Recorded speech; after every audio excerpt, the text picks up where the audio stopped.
YouTube, ich bin's, Ilaka, und wir gucken jetzt ein Video von Luna Oi. Ich weiß nicht, ob man das richtig ausspricht, Luna. Soweit ich weiß, kommt sie aus Vietnam und sie macht sehr, sehr coole politische Videos zum Thema Kommunismus, Imperialismus und sowas. Und auf Nachfrage von einer Streamer-Kollegin von mir, Nerelia, hat sie mir diese Creatorin ans Herz gelegt, dass wir uns mal anschauen, was die so macht. Und da gehen wir doch direkt mal rein und schauen uns mal an, was uns Luna so beibringen kann über den Soft-Power-Struggle in Vietnam. Und das Video ist auf Englisch. Ich habe aber deutsche Subtitles an, die sind dann oben zu sehen. Also, wir gehen doch mal rein. Ich hoffe, das Video ist gut verständlich und die Subtitles funktionieren ganz gut. So, ab geht's. Hi everybody, I'm Luna. Welcome back to Luna Oi.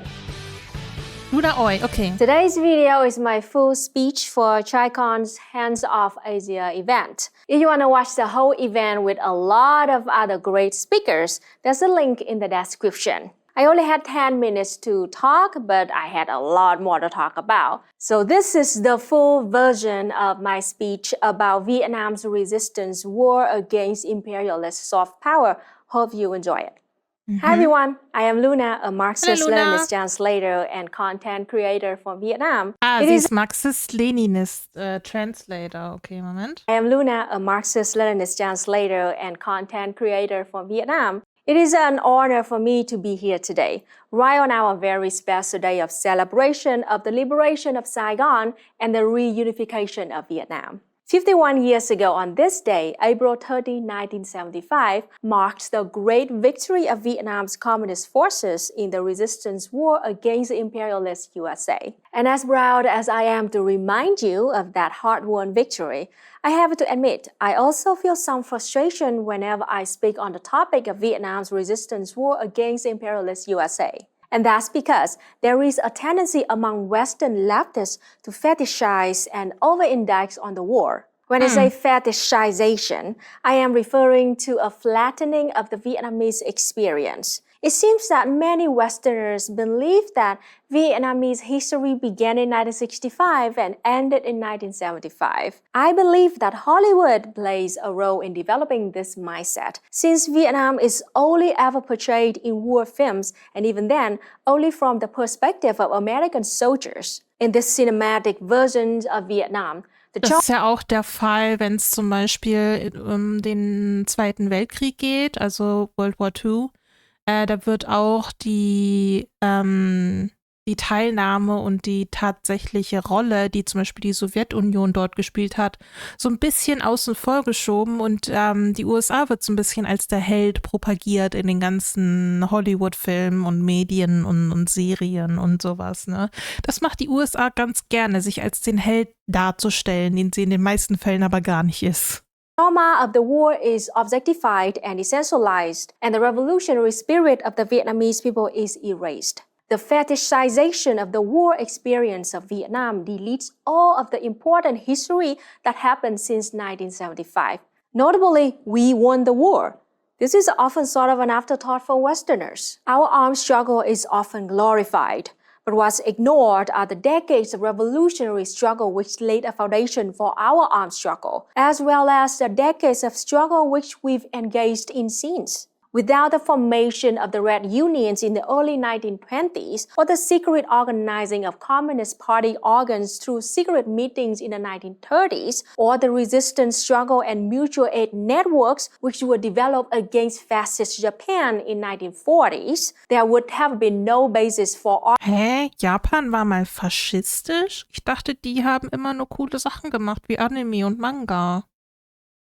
Struggle in the 50s, the 60s, and 70s. Without the formation of a worker state, there would be no political economic foundation for armed struggle, and the struggle did not end in 1975. The work that came after is much less cinematic, but no less important. It is not as sensational to talk about economic policy and party reforms and foreign policy, which Japan war verbündet mit Nazi-Deutschland. Nee, das waren richtig krasse Faschisten. Frag mal Korea.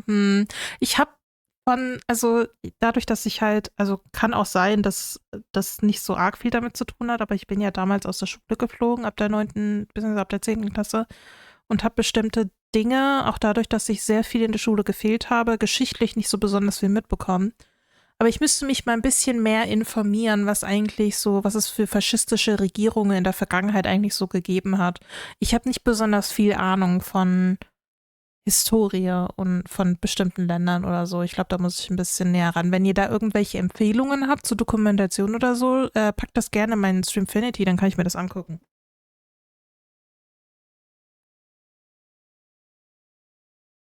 Nimm kommunistische, da dauert es nicht so lange. which takes place during peacetime. But all of these struggles have been vital for securing and maintaining the independence and self-determination which my grandparents' generation won for us to. Alles, was ich momentan weiß über Japan, ist natürlich, dass die Kultur und sowas, vor allem im Western, sehr gefeiert wird, auch durch Medien und sowas. Japan sei ein sehr schönes Land, hat eine sehr reiche Kultur, die Menschen sind alle dort sehr höflich, ne? Ihr kennt das, sie verbeugen sich viel und sie räumen hinter sich auf, ne? Ihr kennt das nach jedem Fußballspiel sind die Japaner mit Müllsäcken unterwegs und räumen hintereinander auf und sowas. Und Japaner sind auch voll cool und höflich und krass und schön und den ganzen Quark. Aber sehr selten wird über zum Beispiel die Work Ethic in Japan geredet, dass Leute sich dort zu Tode arbeiten und die hohe Suizidrate, die das Ganze mit sich bringt. Das sind halt eines der Dinge, die ich über Japan weiß. Und natürlich auch, dass dort die Gesellschaft, von dem, was ich mitbekommen habe, sehr, ich sag mal, einen Stock im Arsch hat. Ne? Also du darfst zum Beispiel körperliche Nähe und so mit deinem Partner nicht öffentlich zeigen. Es gibt bestimmte Etiketten, die einfach nicht erlaubt sind, die meiner Meinung nach sehr veraltet sind und so. So Sachen halt. Ja. Auch, dass man nicht kündigen kann ohne Erlaubnis, ja, also so Sachen, die werden natürlich nicht gezeigt. Aber Hauptsache jeder, der Geld hat, macht mal Urlaub in Japan, weil es da drüben so schön ist. Und jeder mit Geld möchte gerne in Japan leben, weil es da so cool ist und so. Aber Leute, die kein Geld haben und sich dort zu Tode ackern, über die wird halt nicht geredet. Na, die Art und Weise, wie so ein Workplace funktioniert in Japan und was die Leute da durchmachen müssen, wenn sie dort arbeiten und unter welchen Umständen sie dort arbeiten müssen. Dem Proletarier in Japan geht's gar nicht gut. Armed struggle. When I say that Western leftists over-index on the war, I mean that they ignore all the other ways in which Western empire has attacked and interfered with us before, during, and after the war. When the shooting and bombing ended in 1975, a new struggle began, and it was no less important. The United States immediately subjected Vietnam to a comprehensive embargo similar to what Cuba faces today. I grew up during this period of comprehensive sanctions, and I suffered privations few Westerners will ever understand. My parents grew up during the war, and they suffered severe trauma. My mother's school was bombed several times when she was a little girl, and she still has panic attacks whenever she hears an airplane flying overhead. The trauma which my generation suffered under economic embargo was not. Das sollte kein Mensch jemals erleben, geschweige denn ein Kind. As violent and direct, but it is valid nonetheless and deserves discussion. And the harm caused to my country through soft power institutions like the IMF and through color revolution activity and interference also deserves to be discussed, as this is a struggle that is still being waged today, and Vietnam today is threatened far more by the soft power of the Western Empire than by threat of military invasion. And I should reference here the main topic of today's forum. The United States has not built a sprawling network of military bases which span the globe through military invasion and armed conflict. It has primarily built up these military bases through soft power and economic pressure and diplomatic manipulation. This year, the Communist Party of Vietnam officially declared that foreign diplomacy is equally as important as military defense for our national security. This reflects the realities of Vietnam, of Asia, and of the world we inhabit today. And it shows that Vietnam is not hyper-focused on war when we look out at the world, even if Entschuldigung. the world is hyper-focused on war when they look in on us. We know all too well that the USA and its allies and puppets do not need to shoot a gun or launch missiles to interfere with a sovereign nation. Just as effective as bullets and bombs are tariffs and sanctions and fomenting Lyra, Dankeschön für den Follow und danke fürs Gesundheit, Bindu. Unrest through clandestine counter-revolution activity. The United States military is a threat, to be sure, but Vietnam is not just a victim of the United States Army and Navy and Air Force. We have also suffered, to this day, under constant pressure and frequent attacks launched by soft power entities. The United States State Department, the United States Department of Treasury, the World Bank, the CIA, think tanks and so-called human rights organizations and corporate propaganda outlets. We are under constant attack by these soft power forces, but this struggle is rarely examined or appreciated by the Western left because it's not as sensational as the constant rehashing of the war that ended over half a century ago.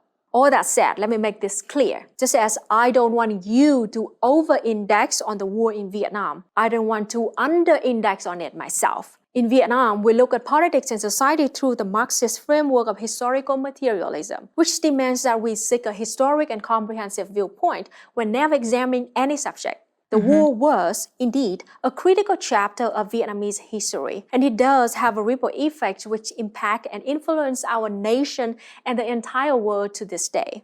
So, with the remainder of my time here, I am going to try to briefly explain the current situation in Vietnam, how we try to resist foreign intervention while still building foreign relations with often hostile imperialist nations, and how this all relate to our history, including, yes, our history of armed revolution. From 1965 to 1972, the USA sent nearly 3 million troops to Vietnam. At the end of the war, over 2 million Vietnamese civilians and over 1 million Vietnamese soldiers had died in the conflict. The brutality and inhumanity of the United States regime against the people of Vietnam is legendary, and we still suffer the consequences to this day. There are over 4 million Asian Orange victims in Vietnam, Laos, and Cambodia, a crime which the USA has still never apologized for. Armed conflict with the USA and its puppet regime may have ended in 1975, but that would... Und selbst, Digga, selbst wenn sie sich entschuldigen würden, wäre das wirklich wenig Trost für die ganzen Tragödien, die während des Kriegs passiert sind. Also wirklich eine Entschuldigung ist nicht nur das Mindeste, sondern leider auch nicht besonders viel wert. Was only the beginning of the next phase of conflict. As I have already mentioned, as soon as the peace treaty was signed, the United States imposed severe sanctions on Vietnam, and we became economically isolated, especially as the Soviet Union began to weaken and eventually collapse.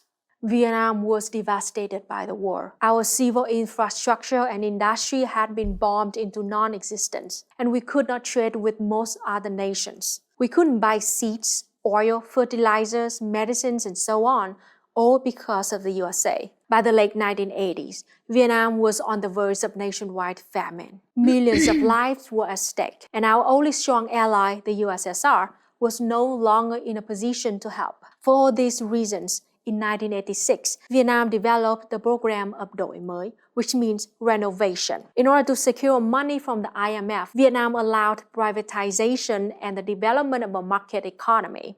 It was during this time that the US stepped up economic intervention and sabotage against Vietnam. And this has been the primary weapon which Western imperialism has leveled against my people ever since, to this day. In Oh. order to normalize relations with the USA, Vietnam had to agree to pay off the huge load of debt which had been accrued by the fascist puppet regimes which had occupied the south of Vietnam until 1975. We had to pay millions of dollars to the United States to compensate them for the very money and weapons which were used to massacre Vietnamese civilians during the war. In the 1990s, Vietnam's economy was still weak and vulnerable, and the United States was practically calling the shots for all the entire global economy. Remember, in the 1990s, the Soviet Union was no more, and China had yet to rise as an economic powerhouse. The United States was the world's only real superpower. And so, Vietnam had no choice but accept the terms of the empire. We had to agree to pay $145 million to the USA. It took us over 20 years, all the way up to 2019, to pay back that debt. So, Vietnam was paying an unjust war debt to the USA until just 7 years ago. In a just world, the United States would have paid Vietnam reparations for all the horrible crimes they committed against us. But we live in a world of capitalist imperialism. And so we had to pay them for the devastation they did to our country, just so we could have a normalized relations with them. I hope this gives you some idea of the kinds of gangster tactics the United States uses against Vietnam. And this is only one of countless other examples. In addition to such economic attacks, the USA has also been building up its soft power to sabotage Vietnam politically. The USA spends billions of dollars both openly and covertly to back NGOs and news outlets such as USAID, NED, Human Rights Watch, Radio Free Asia, Voice of America, and so on to spread misinformation about Vietnam and stir up counter-revolution inside Vietnam. Vietnam is hardly the only nation to suffer from such political intervention. We all know about the trend of counter-revolution in Asia. Boah, ich weiß gar nicht, was ich alles dazu sagen kann. Ich kann nicht besonders viel einordnen. Ich bin eigentlich nur dabei, zuzuhören und zu lernen darüber, ne? Ist weniger eine Reaction und einfach nur Elaka lernt. And Eastern Europe in the 2010s, such as the Arab Spring and Maidan. These interventions completely changed the political economies of the affected nations, in many cases leading to social collapse and devastation. The USA would love nothing more than for the socialist government of Vietnam to collapse. And so, from 2014, Ja, klar, also nicht nur in Vietnam natürlich, aber generell so sozialistische Regierungen oder Versuche an einer sozialistischen Regierung werden ja so gut es geht sofort unterbunden, weil man darf ja nicht, also es kann ja nicht sein, dass Sozialismus funktioniert. Es muss ja der Kapitalismus sein. 2014 to 2019, the USA's proxies-backed protests and political sabotage campaigns all across Vietnam. Such political programs are typically connected to foreign groups such as the terrorist organization Viet Tân, with the goal of disrupting the stability of Vietnam to create better conditions for foreign influence. Luckily, despite the hardship and chaos they bring about, all of these counter-revolution attempts have so far been defeated by the solidarity between the people of Vietnam and our socialist government. Vietnam has had to be resilient and creative in responding to decades of economic warfare and constant schemes and sabotage attempts from the West, especially from the USA. This is something I want all of you to understand. United States imperialism is not just about invasions and war through military force. Das war ja Hard Power, ne? Also die militärische Invasionen und Drohungen, also beziehungsweise ich glaube Drohungen sind Soft Power, aber militärische Invasionen und Krieg und tatsächliche Benutzung von Waffen und ähnlichem ist, glaube ich, Hard Power, und Soft Power ist sowas wie deren Ökonomie einschränken und sowas und Handlungen, Handel einzuschränken und den ganzen Quark. So wie ich das verstanden habe. Economic and political might are also major coercive instruments of the USA, and they can be every bit as destructive as tanks and aircraft carriers, because we are constantly under attack, both politically and economically. Vietnam cannot afford to be dragged into conflict with any other nation. This would open our already vulnerable nation to ruthless destabilization and intervention from the capitalist West. In many ways, we are still recovering from the devastation of the war and comprehensive embargoes. So it is vital that we spend our limited resources helping our people and developing our economy. This need for stability and peace has led Soft Power ist auch das Image des Staates nach außen. Naja, Propaganda, ja. to the development of a comprehensive package of diplomatic strategies and policies which we have been refining since the 1990s in order to protect our hard-won independence and maintain our friendship with as many nations as possible. Taken together, these diplomatic positions are known as Vietnam's four no's foreign policy. Here are our four no's. No military alliance with any countries. No alignment with one country against other countries. No permission for any country to put military bases in our territory. No use of force or threaten to use force in international relations. Number one, Vietnam does not join any military alliance with any country. Vietnam has had enough war. We know better than most nations how destructive and horrible war is, and we will do everything we can to avoid getting dragged into another one. Number two, Vietnam does not align with any countries against other countries. Würde bedeuten, dass wenn du die Allianz schmiedest, dass du dann früher oder später natürlich in einen Krieg reingezogen wirst, weil dafür ist eine Allianz hauptsächlich da, glaube ich, hätte ich jetzt so gesagt. Und du könntest natürlich den dritten Punkt nicht ausführen, wenn du irgendwo eine Allianz schmiedest, ne? The reason for this is simple. Vietnam does not want to become a puppet of any other country, and we do not want to bully any other country. We were pushed around and invaded by alliance of imperialist countries for decades. And not only do we not want to do that to any other country, we don't want it to happen to ourselves. Vietnam surely wants to be a friend to every nation on earth as much as possible. Number three, and also the most relevant to today's discussion. Naja, das kannst du halt nicht machen, wenn Punkt 2 es nicht gibt, ne? Wenn du zum Beispiel mit irgendeinem Staat verbündet bist und die sagen, ey, dadurch, dass du mit uns verbündet bist, musst du bestimmte Dinge erfüllen, wie zum Beispiel eine Militärbasis in deinem Land. Na, das kannst du halt nicht machen. Topic. Vietnam does not allow any countries to put military bases in our territory. This means that we don't allow any country to use part of our territory to wage war against other countries. Modern history, especially the U.S. aggression against Iran, shows us that if there are foreign military bases on our territory, it is easy to turn our country into the target of hostile forces, or will at least make it difficult for our country to avoid being drawn into conflicts and wars between countries. Not only that, military bases can become headquarters for intelligence operations, which are used to destabilize and infiltrate nations. The fact is, the U.S. has been begging us to allow them to put U.S. military bases in Vietnam for years, especially naval bases on our coastline, but our answers were always no. Number four, Vietnam does not use force or threaten to use force in international relations. Vietnam does not speak with violence. We only use negotiation and communication to solve conflicts of interest. But to be clear, this principle does not contradict the purpose of modernizing the military or the primary mission of the Vietnamese armed forces, which is to defend the country, including by using force when necessary. If Vietnam ever does have to go to war, we must be prepared to take up arms and defend the nation, keeping our peace just as we did in the last millennia. Throughout thousands of years of history building and defending our country, our people have experienced many resistance wars against invaders. Being proactive and wary of the enemy is a valuable lesson from ancient times. But at the same time, we strive to make more friends, to cooperate in joint development, because the lives of our people can only be improved during peace.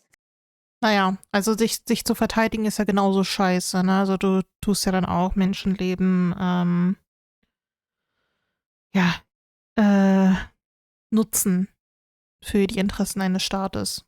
These are lessons we have learned through experience over many, many centuries of being invaded and attacked by foreign nations. If you look at the international situation of Asia, it's easy to see that a lot of conflict between our nations have been stoked by the West over the course of the last century.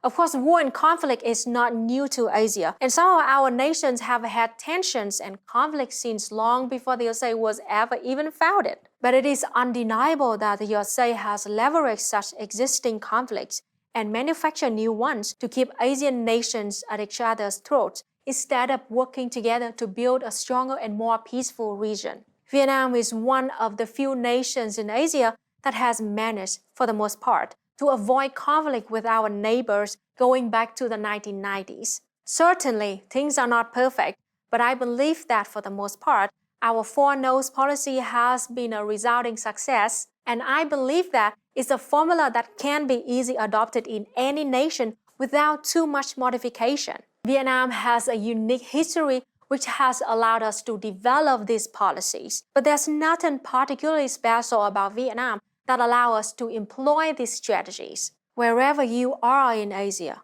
whichever nation and culture you come from, I hope you will take the time to study Vietnam's four-nose policy and consider advocating that your own nation develop a similar program. The more we can work together and resist the warmongering and political manipulation of the West, the stronger all of us will be. A major reason the United States wants to build military bases in our nations is because they allow the USA to project political and economic power into our political economies. It's not just about airfields and shipyards, it's also about CIA outposts and sabotage rings and propaganda manufacture and, of course, economic coercion and capture. Every nation in Asia should come together to push the United States military and intelligence apparatus out of our region. We must not allow ourselves to be further divided and weaponized against one another for the benefit of the United States empire.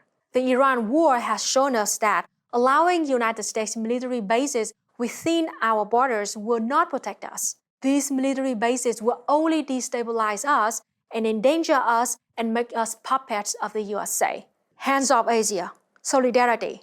Thank you so much for having me. And if you want to learn about Marxism, Leninism from a Vietnamese perspective, check out my translation of the curriculum of the basic principles of Marxism, Leninism. Ebooks are completely free at bandinhouse.org/shop. Thank you so much for watching. Hä, war nur ein cooles Video, voll viel gelernt. Das ist bestimmt interessant für meine ganzen Kommunisi- und Anarchisi-Mäuse im Chat, die wissen wollen, die mehr über Vietnam wissen wollen und die Sicht von Luna Oi auf den Kommunismus aus der Geschichte des Vietnams und sowas. Also ich kann euch den Channel auf jeden Fall empfehlen. Ihr habt da jetzt ein bisschen reindippen können, eure kleinen Zehen, eure kleinen kommunistischen Zehen reindippen können in ihren Kanal. Ich fand es sehr hilfreich und sehr lehrreich. Also, ja. Geil. Konnte jetzt natürlich nicht viel dazu sagen oder viel kommentieren, weil es mehr eine Lerne-Experience war, aber ey, schaut doch auch mal bei Luna Oi vorbei und wenn euch das Video gefallen hat, lasst doch auch gerne einen Kommentar da, ob ihr vielleicht was Neues gelernt habt und einen Daumen hoch und abonniert auch gerne meinen Kanal und ich sehe euch dann bei der nächsten Reaction. Bye, bye!